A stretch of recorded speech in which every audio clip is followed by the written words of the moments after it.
I find this fascinating. It's a report from the Centers for Disease Control. They say the more money people make, the more fast food they eat. Doesn't sound right to me. Come in, Bar Rescue host Jon Taffer. It doesn't sound right to me. Can you explain it? Well, it's interesting, Stuart. People that make about $32,000 a year eat fast food at a rate 32% higher than normal on a daily basis. That's a lot of fast food.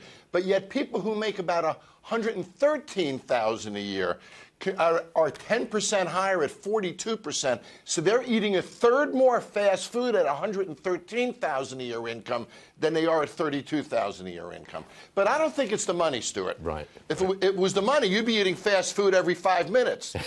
It's the simple formula that people who make more money often work longer hours, are in more of a hurry, get shorter lunch breaks, eat on the go. You know, fast food is more accessible to them. It's cheaper, easier to get. So the time factor plays a lot into this. If I've got the money, I want the convenience.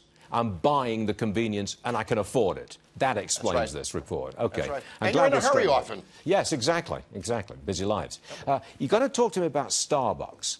Now, they did report today strong sales, but they say they're having trouble getting new customers.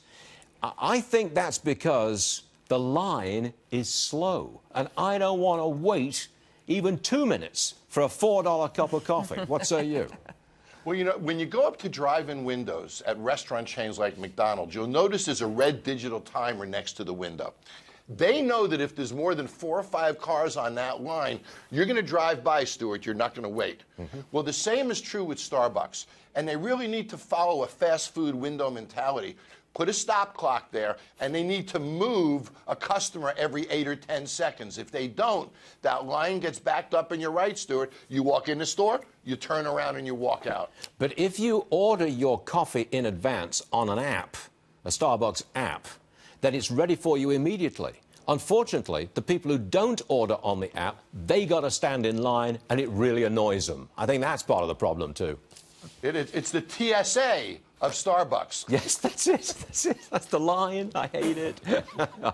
Now, we're told that there's obviously a labour shortage, and it's tough to attract labour, but I don't think that applies to bars and restaurants, because you guys earn tips. So it's not a question of minimum wage, it's a question of how much money can I make in tips. That attracts them, right?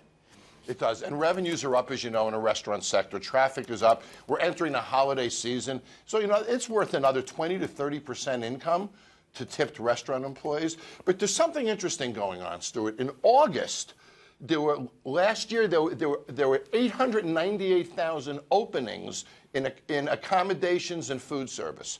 146,000 more openings than last year. So companies are fighting for employees now. And McDonald's implemented an interesting program. It's called Where You Want to Be. What they are doing is they're assembling apps and all of these counseling services for their employees to help them with their next job. So there's career counseling and academic counseling.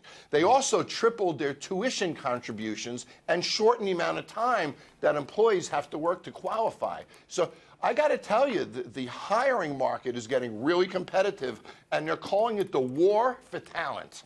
The war for talent. Well, that's appropriate, because in a tight labour market, you got to compete to get people and to keep them as well. By the way, I have to tell you, John, that when I walk into a nice restaurant in New York City, I often don't get a very good table because I've got a British accent. And the guy thinks, the maitre d' thinks, oh, he's an Englishman. He don't tip. An Englishman don't tip.